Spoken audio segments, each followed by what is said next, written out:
शब्दों की कुल्हाड़ी, they open eyes beyond what's visible. Behind silence and ancestral pain, there's light that you can awaken.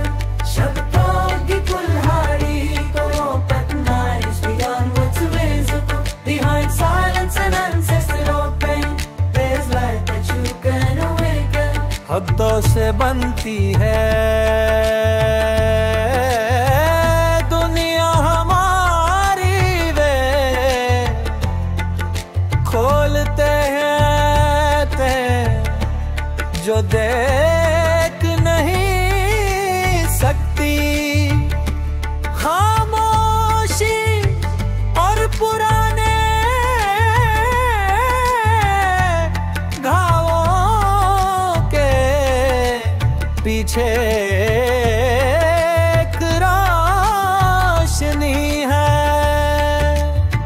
जिसे तुम जगा सकते हो। Poverty isn't just lack of gold, it's the poverty of words we hold. Still swinging our father's axe while the power soul lies untouched. गरीबी सिर्फ धन की कमी नहीं, ये शब्दों की कमी है जो हम रखते हैं। अब भी झुका रहे हैं पिता की कुल्हाड़ी, जबकि मशीन वहीं पड़ी है। Under the parade for a tomorrow that never comes, today's the battlefield, they come there.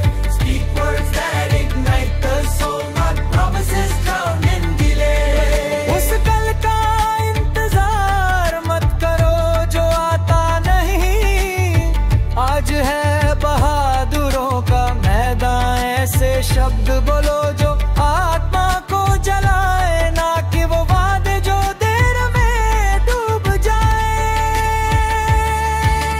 You don't need money to begin, just the courage to speak within. Your life is not a legacy of pain, it's a field to plant meaning again. शुरू करने के लिए धन नहीं चाहिए, बस भीतर से बोलने की हिम्मत चाहिए। तुम्हारा जीवन दर्द की विरासत नहीं है, एक खेत है जहां फिर से रर्ब बोया जा सकता